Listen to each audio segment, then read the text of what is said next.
Hey folks, welcome back to the trail. Well, the humidity is back, so please excuse the spritziness here.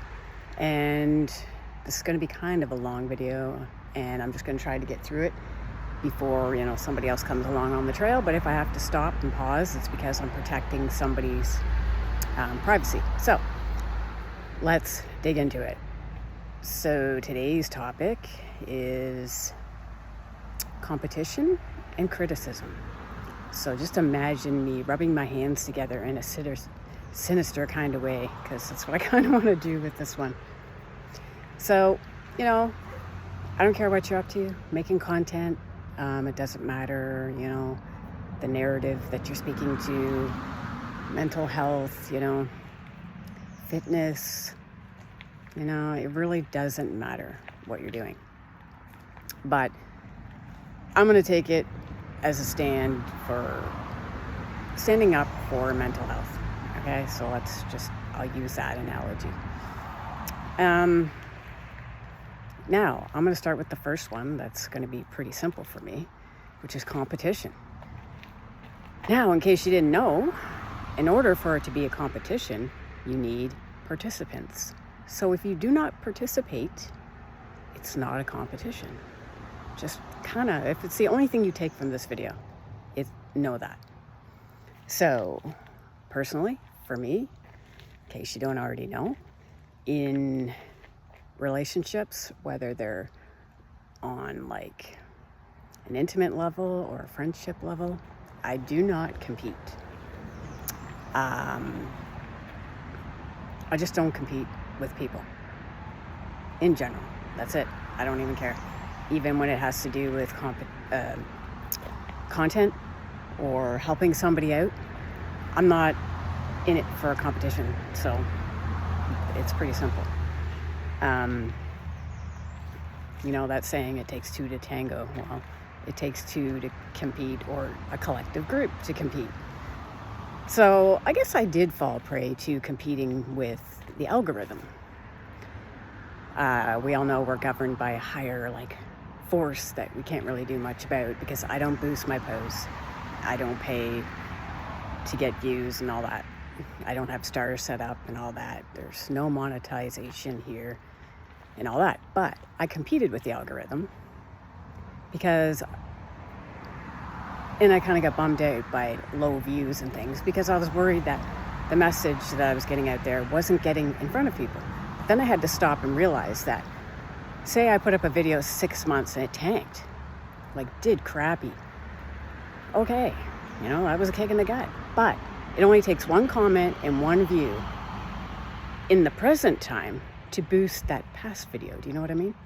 And then when it does that, it's not the fanfare I'm looking for. It's getting it in front of somebody who needs to see it. Because ultimately I'm trying to stop people from rewriting their expiry date, checking out of this earth early, taking their own life. And my biggest goal is to catch them before they get to that point, way before.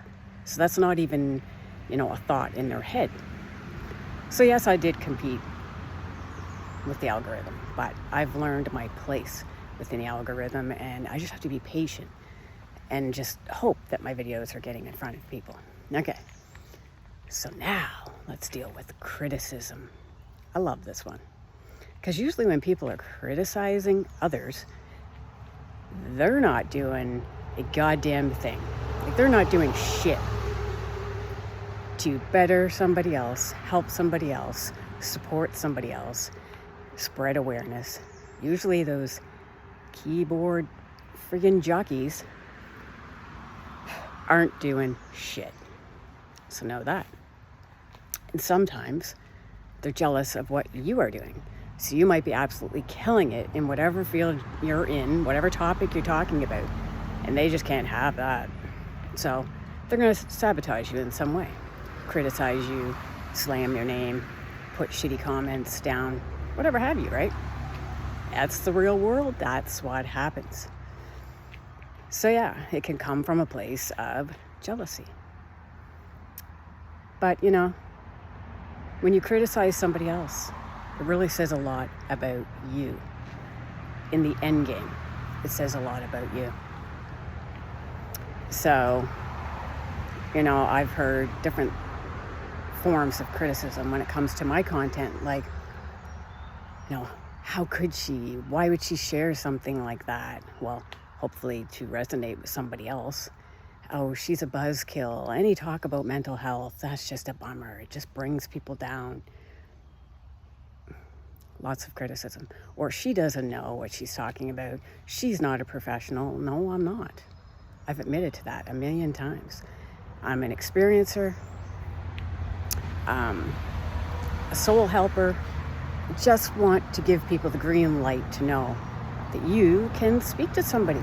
You have the right to take control of your own life, your mental health, your emotions, and get help to get that shit back to being square to who you recognize. And if that's a bad thing, well, put the cuffs on me and put me in the clink. I don't know. It's not really a bad thing to try to help another human being out who's suffering, trudging through the dark, battling, their own mental monsters. We all have them. There's a difference of how many we have and how we're able to deal with them. And you slamming people for being happy or having a sense of humor if their platform has something to do with mental health. Like it's supposed to be all doom and gloom. Like anybody that has a mental health issue, they're just depressed all the time and they shouldn't laugh and they shouldn't, shoulda shit itself. You ever hear of that one, right? Some of the funniest people and with the best sense of humor and have some healthy sarcasm are people that have mental health issues. Sorry, but that's just how it is. I mean, it's a defense mechanism. And who can't say it's positive to laugh? You hear a good joke, you hear a dad joke, somebody says something, and you just have a damn good laugh. There's nothing wrong with that. So I can still talk about mental health and have a damn good sense of humor. That's healthy. And if you want to slam somebody for that, well, whatever. Same with people who drink to enjoy themselves. Sociable drinking. I don't drink only because my body hates it now. But I used to drink whiskey. Used to love it. 1878, and I still got a bottle of classic 12 small batch in my freezer.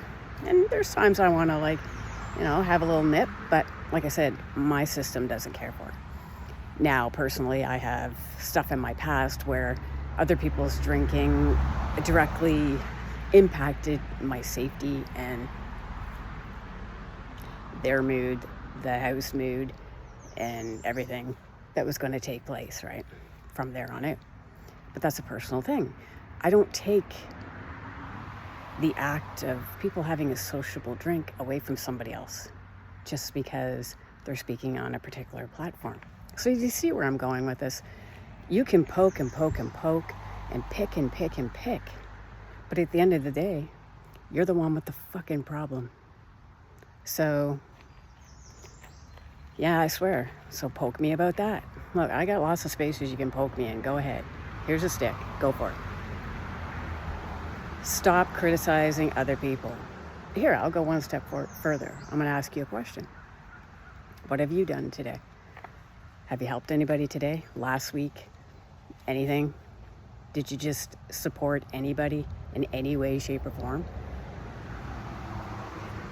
And if the answer is no, well then go do a self-hard edit. And figure out why you're keyboard wizarding all over everybody else's stuff instead of looking within yourself and figuring out what the hell your issue is and taking steps to fix it. So, competition and criticism. Yeah, there's some tough ones to navigate through if you put yourself out there on social media or out there doing something that other people aren't doing. When you're different, I love it. It's awesome, right? But for some people, when you're different, nope. They can't understand that, and they can't get behind it. And they just want to sabotage it, really. That's it. So yeah, that's the video for today. And I'm going to get back to stepping in this humidity. And I hope you get some outdoors today. And maybe just think about it. The next time you want to criticize somebody or be in a competition with somebody, figure out why you're actually doing that. Get to the bottom of it, fix it. Sorry for the noise.